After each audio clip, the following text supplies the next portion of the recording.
அனைவருக்கும் வணக்கம். இன்னைக்கான அரசியல் அப்டேட்டில் நம்ம பார்க்க போகிற ரொம்ப முக்கியமான ஒரு பரபரப்பான தகவல் என்ன அப்படின்னு பார்த்தீங்கன்னா, அதிமுகவில் இருந்து பெருந்துறை எம்எல்ஏவான ஜெயக்குமார் விரைவில் தாவேகாவுக்கு தாப உள்ளதாக தகவல்கள் வெளியாகி இருக்கிறதுங்க.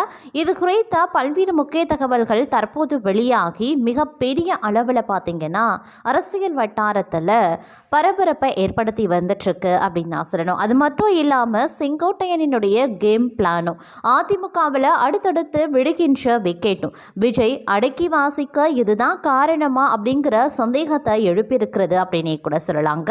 இது குறித்த முழுமையான தகவலோடு இன்னும் பரபரப்பான அரசியல் அப்டேட்ஸை தொடர்ந்து நீங்க தெரிந்த பலன் பெற வீடியோவை ஸ்கிப் பண்ணாம கடைசி வரைக்கும் பாருங்க.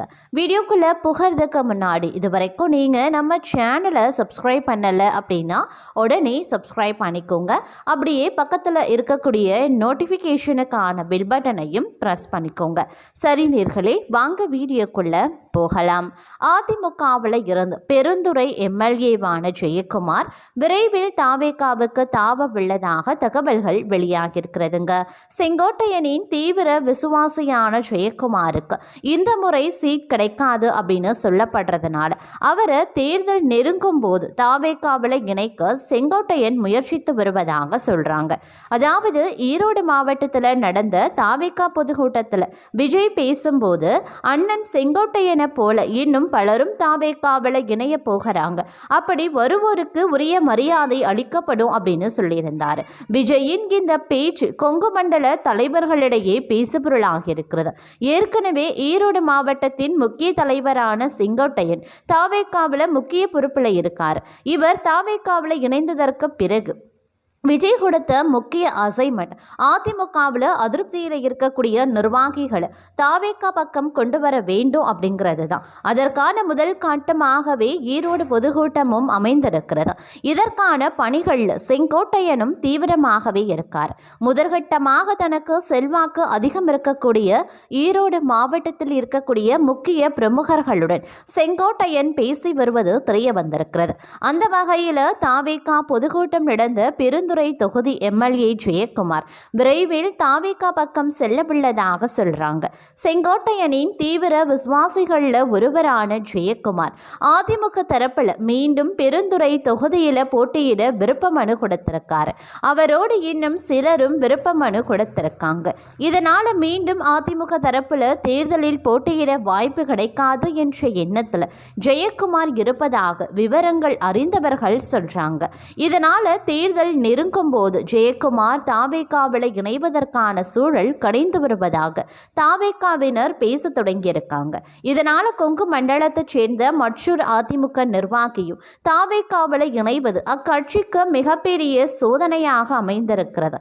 இதனால ஈரோடு மாவட்டத்தில் அதிமுகவின் ஆதிக்கம் முடிவுக்கு வருமா என்ற கேள்வியும் எழுந்து வருகிறது அப்படின்னே கூட சொல்லலாங்க. அது மட்டும் இல்லாமல் தமிழக வெற்றி கழகத்தை விஜய் ஆரம்பித்த போது பனையூர் கோட்டையில் புஷி ஆனந்த தாண்டி யாரும் நுழைய முடியாத சூழல் பார்த்தீங்க அப்படின்னா இருந்தது அப்படின்னே கூட சொல்லலாம். ஆனால் தற்போது பார்க்கும் பொழுது இந்த நிலையில் செங்கோட்டையன் இணைந்த பிறகு தமிழக வெற்றி கழகத்தில் அந்த நிலை மாறி இருக்கிறது. நாஞ்சில் சம்மத் உள்ளிட்ட பலர் தமிழக வெற்றி கழகத்தில் இணைந்திருக்கக்கூடிய நிலையில் அதிமுக முன்னாள் எம்எல்ஏ ஜே.சி.டி. பிரபாகர் மகன் அமலன், ஊடகவியல் ஃபெலிக்ஸ் ஜெரால்ட், பிரபல வழக்கறிஞர் சத்யகுமார் உள்ளிட்டோர் இணைந்திருக்காங்க. நடிகரும் தமிழக வெற்றி கழகத்தின் தலைவரான விஜய் கடந்த ஆண்டு கட்சியை ஆரம்பித்தார். 2 மாநில மாநாடுகளையும் நடத்தி முடித்திருக்கிறார். அதே நேரத்தில் விஜய் மீது பல விமர்சனங்களும் முன்வைக்கப்பட்டுச்சு. மக்களை சந்திக்கிறதுல என்ற குற்றச்சாட்டை விட விஜயை சந்திக்க முடியல அப்படிங்கிறது தான் அது. கட்சியின் பொதுச் செயலாளராக இருந்த புஷி ஆனந்த் தன்னை தவிர விஜயை யாரும் நெருங்கிவிடக் கூடாது என மிக கவனமாக இருப்பதாக குற்றம் சாட்டப்பட்டிருந்தது. ஆதவ் அர்ஜுனா, ராஜ்மோகனன், சிடிஆர் நிர்மல்குமார், அருண் ராஜ் ஆகியோர் அடுத்தடுத்து இணைந்த நிலையில் இந்த பதட்டம் அதிகரித்திருக்கிறது. அந்த கட்சியை தாண்டி வெளியில இருந்து யாரும் விஜயை சந்திக்க கூட முடியல. இந்த நிலையில தமிழக வெற்றி கழக அரசியல் பாதையில் திடீர் திருப்பமாக அதிமுக முன்னாள் அமைச்சரும் எம்ஜிஆர் காலத்து அரசியல்வாதியான செங்கோட்டையன் இணைந்தது மிகப்பெரிய மிகப்பெரிய திருப்புமுனையை ஏற்படுத்தியிருந்தது. உண்மையை சொல்ல போனா ஒரு பொதுக்கூட்டத்தை கூட ஒருங்கிணைக்க முடியாம தமிழக வெற்றி கழகம் திணறி வந்தாங்க. அதனை சரி செய்யக்கூடிய வகையில செங்கோட்டையனின் இணைந்தது மிகப்பெரிய வரவேற்பை பெற்றிருந்தது அப்படின்னு தான் சொல்ல வேண்டும். அதை நிரூபிப்பது போல ஈரோட்டில் மிகப்பெரிய பொதுக்கூட்டத்தை மாநாடு போல நடத்தி காட்டினார் செங்கோட்டையன். இது தமிழக வெற்றி கழகத்தினரை உற்சாகப்படுத்தி இருக்கிறது.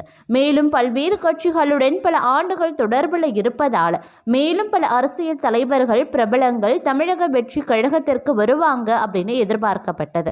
அது நடந்தும் இருக்கிறது. இன்று பிரபல ஊடகவியலாளரான ஃபெலிக்ஸ் ஜெரால்ட் தமிழக வெற்றி கழகத்தில் இணைந்தார்.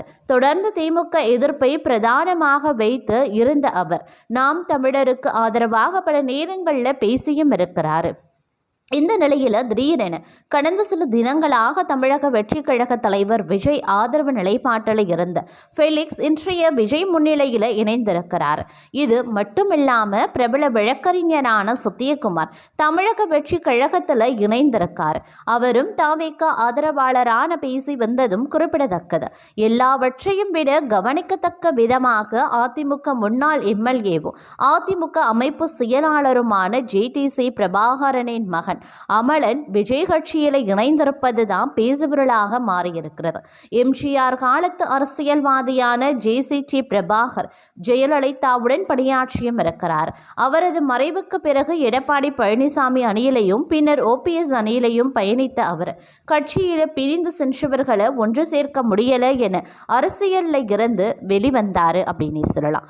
அது மட்டும் இல்லாம தற்போது பார்த்தீங்க அப்படின்னா மிகப்பெரிய அளவில் பார்க்கும் பொழுது விஜய் முன்னிலையில் பார்க்கும் பொழுது அரசியலில் இருந்து ஒதுங்கியிருந்த நிலையில் அவரது மகன் திடீரென விஜய் முன்னிலையில் தமிழக வெற்றி கழகத்தில் இணைந்திருப்பது பேசுபொருளாக இருக்கக்கூடிய பட்சத்தில் அதிமுகவில் இருந்து மேலும் பல முக்கிய புள்ளிகளும் தமிழக வெற்றி கழகத்திற்கு வருவார்கள் என அவர் சொல்லியிருப்பது மேலும் பரபரப்பை அதிகமாக்கி இருக்கிறது அப்படின்னு தாங்க சொல்லணும். அது மட்டும் இல்லாமல் நெல்லை அரசு மருத்துவக் கல்லூரி வளாகத்தில் தமிழக முதல்வர் ஸ்டாலின் கலந்து கொண்ட விழா மேடை அருகே கட்டுவிரியன் பாம்பு சீரிய சம்பவம் பெரும் அதிர்ச்சியை மற்றொரு புறம் ஏற்படுத்தியிருக்கிறது அப்படின்னே கூட சொல்லலாங்க. ஒரு பக்கம் பார்த்தீங்க அப்படின்னா நடிகர் ரஜினிகாந்துடனான சந்திப்பு குறித்து நாம் தமிழர் கட்சியின் தலைமை ஒருங்கிணைப்பாளர் சீமான் பேசியிருக்கிறார்.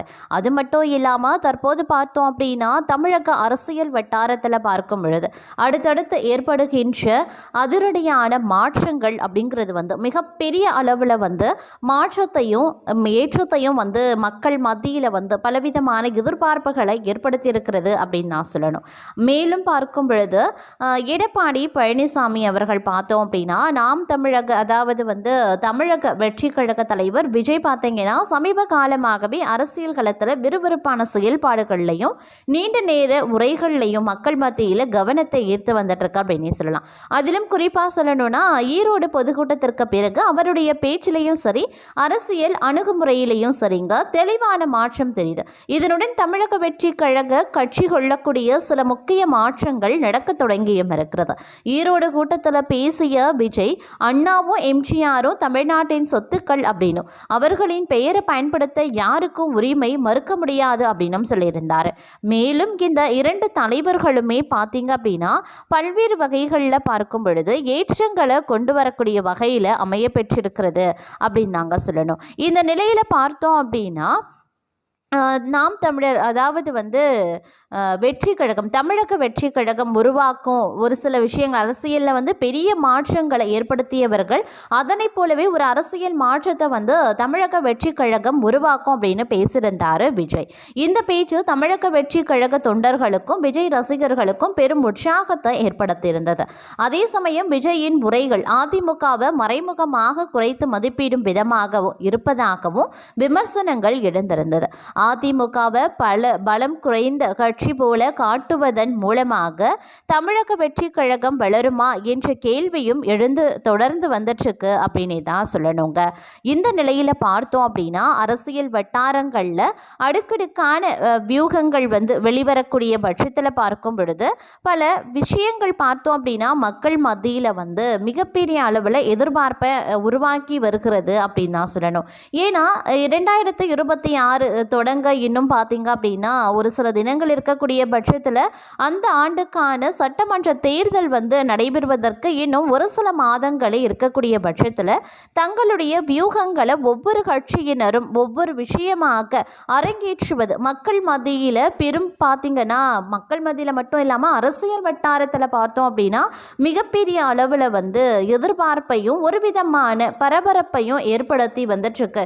இது எந்த மாதிரியான சூழலை உருவாக்க இருக்கிறது அப்படிங்கிறத வந்து மக்கள் சிறிது காலம் பொறுத்திருந்து தான் பார்க்கணுங்க.